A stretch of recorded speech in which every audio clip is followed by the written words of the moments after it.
2020년 7월 6일 화요일, 현재 시각은 오후 3시 10분 정도 향해 가고 있습니다.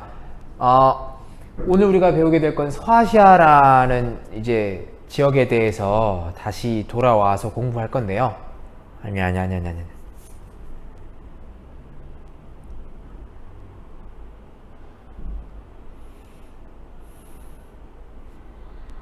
네.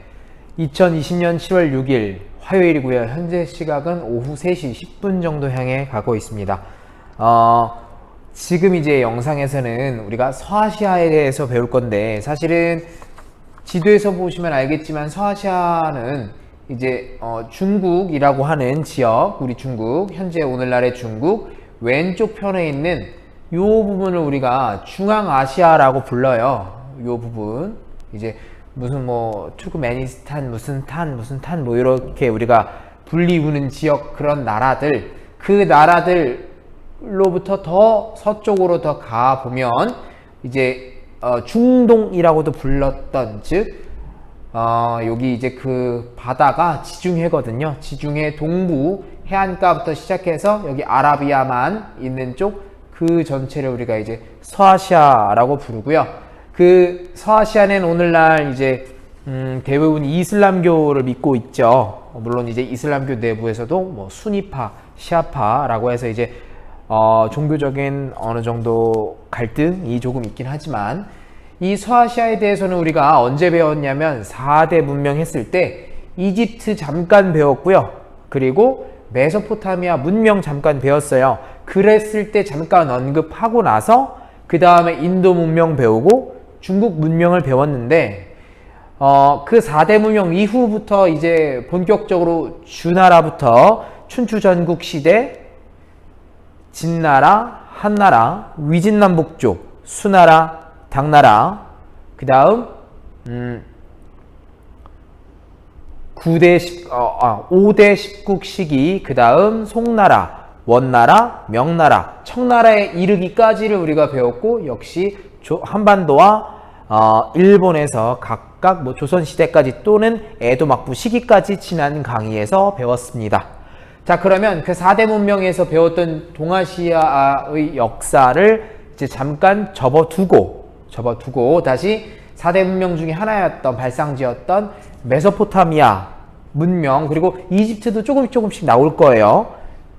그런 이야기랑, 그 다음에 이 서아시아를 다 배운 다음에 인도에 대해서도 잠깐 배우고, 그 다음에 1학기를 마치면 2학기 때부터는 서유럽에 대해서 서유럽과 동유럽, 이 유럽에 대한 역사를 우리가 배울 예정입니다. 그래서 오늘은 이제 다시 중국 문명부터 시작해서 청나라까지 왔으니까 요번에는 서아시아의 여러 제국으로 가보겠습니다.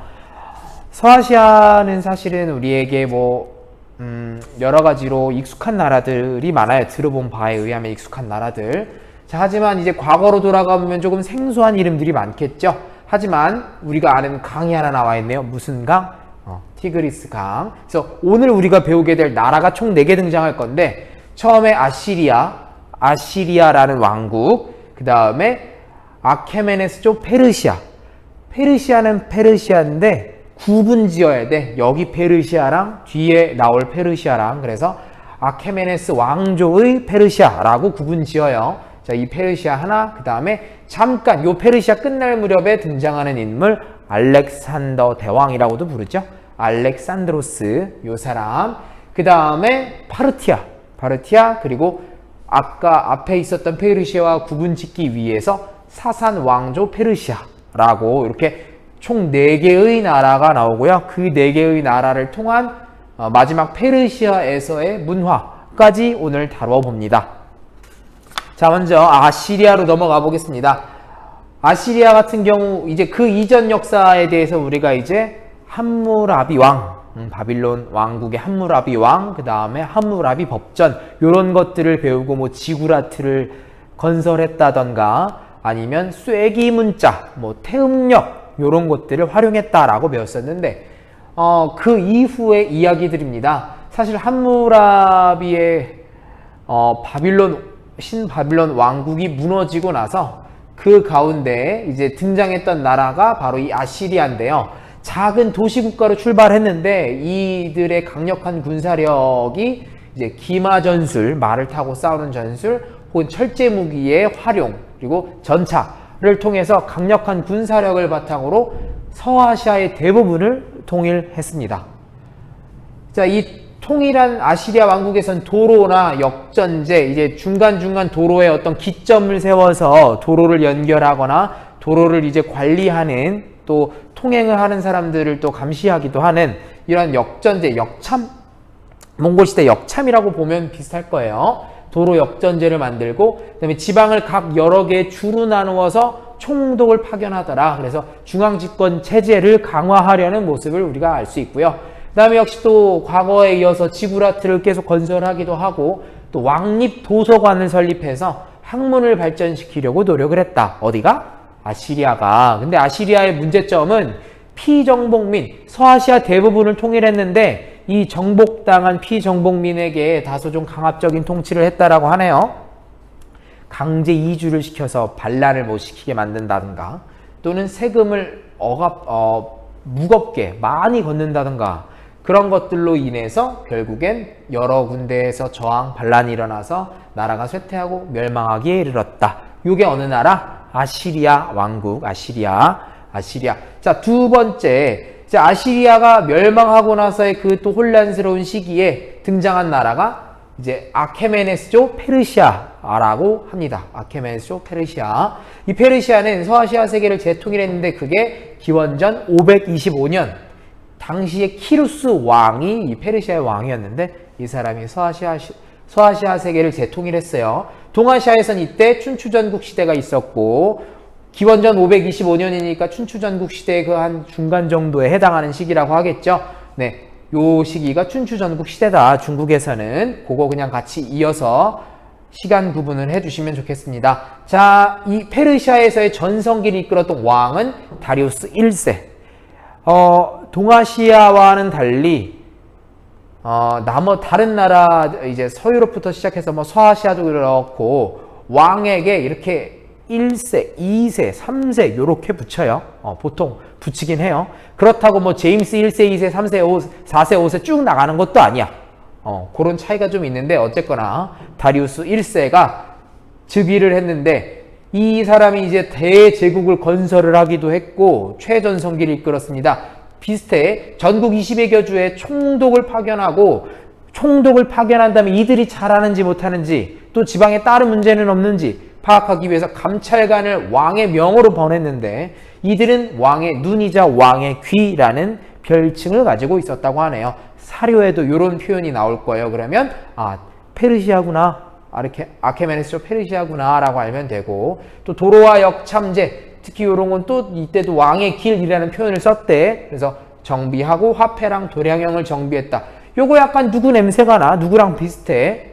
진시황의 느낌이 좀 약간 있지 않아요? 뭐 요런 느낌. 근데 이 다리우스와 함께 이 페르시아, 아케메네스조 페르시아는 기존의 아시리아가 저질렀던 과오를 타산지석 삼아서 관용 정책을 베풀었대요. 피정복민의 전통이나 신앙 이런 것들을 존중해주고, 뭐 이들을 강제이주시키거나 뭐 이런 것보다는 존중해주고, 또 이 당시 자기네가 정복한 지역 중에 하나였던 페니키아 지역에 요 페니키아 사람들이 무역을 활발하게 하고, 뭐 나중에 알파벳을 만들었는데 그게 나중에 보면 오늘날 영어 알파벳의 기원이다라고도 표현하는데, 그런 활동을 했던 사람들을 또 적극적으로 보호해주면서 자기네 제국 내에서 상업 활동을 활발히 할 수 있도록 도와주었다기도 하네요. 그래서 이런 관용 정책으로 잘 나가다가 지중해를 둘러싸고, 페니키아인은 사실 지중해를 바탕으로 하는 사람들이었기 때문에 자신들의 제국 내에 있었던 페니키아 사람들을 밀어주면서, 얘네가 어차피 페니키아가 성장하면 세금을 나한테 바칠 테니까 페니키아를 밀어주는데, 페니키아가 자꾸 그 지중해 연안에서 그리스 상인들하고 자꾸 갈등을 하게 되고, 결국엔 그리스 상인이 상업 활동을 더 활발히 하는 거야. 그러니까 페르시아 왕 입장에선 아이씨, 내가 내 새끼 페니키아 좀 밀어주려고 했더니 저 그리스 애들이 못마땅하네. 그리스를 정복하러 가야겠다라고 전쟁을 좀 여러 번 해요. 뭐 영화 300도 그 중에 하나였는데, 어쨌거나 그렇게 전쟁을 여러 번 하는데 그리스에서는 뭐 아테네라든가 뭐 스파르타라든가 이런 애들이 처음엔 분열을 했다가 나중엔 또 뭐 연합도 하고 뭐 복잡해요. 그런 과정에서 결국엔 페르시아가 패배하게 되고 또 이 쇠퇴하는 과정에서 그리스 특히 그 마케도니아 지방에서 등장한 알렉산더에 의해서 페르시아가 다 정복을 당하게 됩니다. 그것이 기원전 330년경. 자, 하지만 진시황은 기원전 221년에 통일을 했기 때문에 아직 약 100년 정도 차이가 있네요. 진시황이랑 알렉산더랑. 일단 넘어옵시다. 자, 넘어와서 알렉산더는 사실 대제국 누구보다 빠른 시간 안에 마치 칭기스칸과 비슷하게 넓은 영토를 다 장악을 했습니다. 알렉산더 같은 경우에도. 하지만 그 넓은 영토를 장악한 이후에 본인이 어떤 통치 기반을 마련하지 못하고 젊은 나이에 뭐 열사병이나 뭐 이런 걸로 죽었다라고 표현을 하는데, 어쨌거나 젊은 나이에 요절을 하는 바람에 통치 기반을 닦지 못해서 그 사후에 다 나라가 찢어지고 분열되기에 이릅니다. 그 분열되는 혼란 속에서 등장한 나라가 파르티아. 자, 제국 분열 이후에 이란 계통, 오늘날 이란 사람들, 이란 계통의 여러 종족 중에 한 무리가 파르티아라는 나라를 만들었는데, 이 나라는 다시 아케메네스조 페르시아를 우리는 계승하겠다라고 외치고 페르시아어, 또 문자를 활용을 했다. 전성기는 기원전 2세기 대제국을 건설했다. 그래서 정복지 주민을 또한 관대한 통치를 역시 계승을 했고, 수도인 크테시폰이라고 하는 곳에서 동서무역로를 쥐고서 서유럽과 로마와 당시에 그 다음에 파르티아가 있고 이제 인도, 중국과 이런 교역을 하는 데 있어서 중앙에서 중개 무역으로 큰 이득을 벌었다라는 거죠. 하지만 그 중개 무역으로 이득을 버는 걸 이제 못마땅하게 생각했던 로마와 인도 당시의 쿠시안 왕조의 견제 속에서 막 이리저리 치이다가 나중에는 좀 쇠퇴하기에 이르렀고, 마침내 사산 왕조 페르시아에 의해서 멸망당하더라. 기원 후 226년.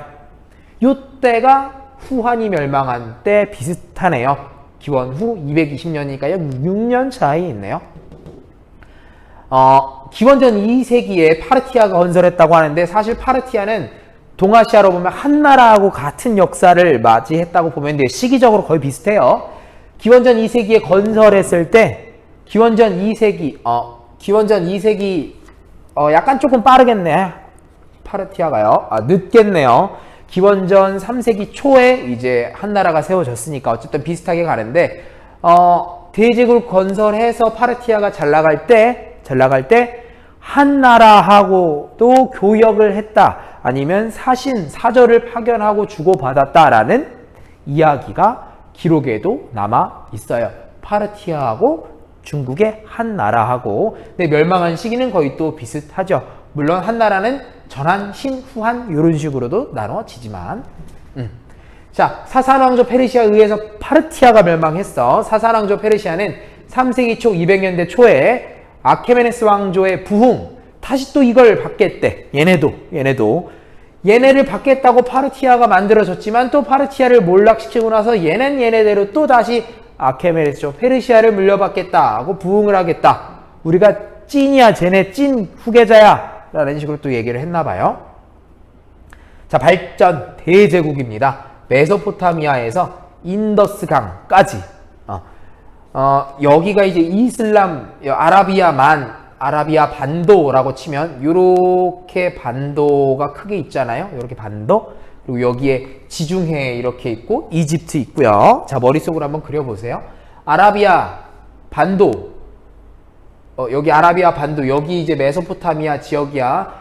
둥근 초승달 지대 뭐 해서 유프라테스강, 티그리스강 있는 그 지역부터 아라비아 반도 포함해서 쭉 넘어와서 요렇게 인도해 여기 인더스 강까지 대제국을 이제 건설했다라고 하는데, 역시 마찬가지로 지방의 총독을 파견하기도 하고요. 자, 여기 페르시아는 사페 같은 경우에는 조로아스터교를 국교로 만들었다. 조로아스터교는 요때 나왔거든요. 앞에 때 나왔는데, 앞에 사페, 앞에 때 나왔었는데 이젠 이걸 아예 국교로 만들어 버렸다. 조로아스터교를 국교로. 그리고 페르시아어 당연히 쓰고 중개무역은 당연히 이어받고. 자, 하지만 비잔티움 제국과의 전쟁 등으로 인해서 쇠약해지다가 마침내 이슬람에 의해서 멸망당하더라. 물론 더 깊은 정치, 역사, 사회, 문화가 있겠지만 간단하게 크게 그냥 흐름으로 우리가 이들을 구분하는 거기 때문에 그렇다고 문제가 안 나오는 건 아니지만요. 자, 사페 같은 경우에는 멸망했을 때 여기 비잔티움은 나중에 또 이제 우리가 배우게 될 로마를 우리가 아직 안 배웠잖아요. 유럽에 대해서. 볼까요? 자, 파르티아가 있을 때 로마 제국이 잘 나가고 있어서 같이 견제하면서 서로 크거든요. 근데 이 로마가 나중엔 분열을 해. 동로마, 서로마로. 서로마, 동로마로. 그 동로마가 이름을 바꿔서 비잔티움 제국이라고 했는데 걔네랑 사페랑 자꾸 부딪히는 거죠. 그러다가 이런 충돌 전쟁 과정에서 점차 힘을 잃어가다가 아라비아 반도에서 이제 오늘날까지 아주 강력한 종교가 탄생했는데 그게 이슬람 종교가 탄생했죠. 그게 한 기원 후 7세기에 이제 막 등장하게 되는데 어쨌거나 그때 일어난 세력에 의해서 멸망당하게 됐다. 거의 이 이후는 사실 이제 이슬람 왕국들이 등장하게 됩니다. 아라비아 반도 뭐 이렇게 다 거의 다 다음 시간에 배울 거예요. 자, 페르시아의 국제적인 문화, 국제적인 페르시아의 문화. 제가 연도 잠깐 얘기 안 했는데 사사왕조 페르시아가 발전할 3세기 초부터 쭉 해서 여기 멸망할 때까지 200년대에서 600년대까지 사실은 위진남북조겠죠. 중국에서는. 근데 그 중에서 혼란스러운 시기를 통일했던 나라가 수나라인데 수나라는 589년에 중국을 통일했거든요.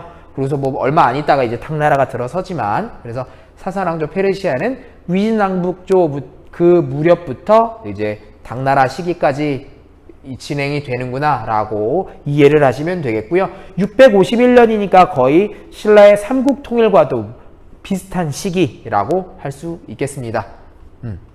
600년대 후반이니까요. 신라의 삼국통일도. 자, 국제적인 페르시아 문화. 조로아스터교를 신봉했다, 믿었다. 사사왕조 때 국교로 됐어요. 원래는 아페 때 나왔었는데 아케메네스조 페르시아 때 나왔었는데 사사왕조 페르시아 때는 이제 정식적으로 국교로 만들었고요. 이 종교는 이원론의 입장이었습니다. 모든 지금 이 세계는 아후라 마즈다라고 하는 선의 신이 있고 그 다음에 아리만이라고 하는 악의 신이 있는데 이 둘이 대결을 하면서 세상이 움직인다라는 거예요. 그래서 이 아우라 마즈다를 위해서 우리가 신앙을 계속 믿고 해야 된다라는 건데 요런 교리들이 이제 나중에 유대교라든가 크리스트교라든가 이슬람교리에 영향을 주었다라고 하고요. 그 다음에 이제 또 국제적인 성격은 또 어디를 보면 알 수 있냐면 이건 페르시아 문화고 이제 국제적인 성격은 또 나중에 어디를 보면 알 수 있냐면 여러 민족 문화가 융합이 됐는데 특히 페르세폴리스 궁전터를 보면 궁전이 조금 남아있는데 뭐 그리스 문화라든지 아시리아 문화라든지 페르시아의 고유한 문화 양식이라든지 뭐 이런 것들이 다 남아있더라. 요걸 보면 이제 국제적인 문화를 알 수 있고요. 그 다음에 건축이나 공예 발달했고 세계적인 종교였던 마니교도 이때 사페 때 등장을 해요. 국교는 조로아스터교인데 새롭게 떠오르기 시작하는 건 마니교. 요 마니교는 불교, 그 다음에 경교라고도 불렸던 크리스트교, 또 이 당시 국교였던 조로아스터교 합쳐져서 혼합돼서 나온 게 마니교.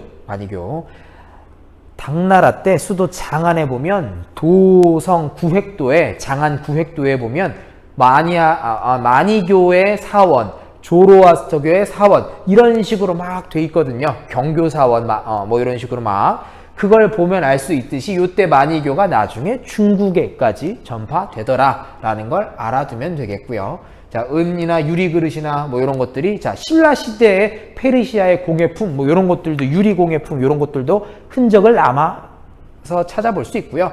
변직물 조작 기술 이런 건 다 동아시아에까지 전파되었다라고 되어 있습니다. 조금 말을 빠르게 했는데 4개의 나라가 나와요. 아시리아, 그 다음에 앞에 페르시아니까 아케메네스조 페르시아, 앞에 그 다음에 파르티아 사산 왕조 페르시아 사패. 자, 그래서 아시리아 앞에 파르티아 사패 뭐 이런 식으로 좀 구분을 해서 나라 이름이 헷갈리니까 이해해 주시면 되겠습니다. 네, 온라인 강의 3개는 다 이제 이렇게 찍었고요. 이제 다음에 이제 또 올릴 거는 뭐냐면 등교 수업을 할 때 이거 가지고 수업을 제가 따로 더 하지 않을 거예요. 물론 배움일기는 드리겠지만 따로 이거 가지고 하진 않고 이어서 다음 등교 수업할 때는 이슬람 세계의 형성과 발전 페이지 80부터 등교 수업할 때 진행을 하도록 할 테니까 그거에 맞춰서 제가 영상 또 3개 준비할 거예요. 그거는 수업 전에만 보고 오시면 돼요. 꼭 이번 주 온라인 수업 주 안에 꼭 다 들어야 되는 건 아니고 해당 수업 듣기 전 이제 2학년 12반 13반 수업 같은 경우에는 월요일 1교시니까 그분들은 미안하지만 이슬람 세계의 형성과 발전이라는 그 영상도 한 번 더 보고 오셔야 수업할 때 도움이 될 것 같습니다. 다른 반도 이제 월요일날 들은 반들도 마찬가지겠죠? 네, 이번 강의는 여기까지 찍겠습니다.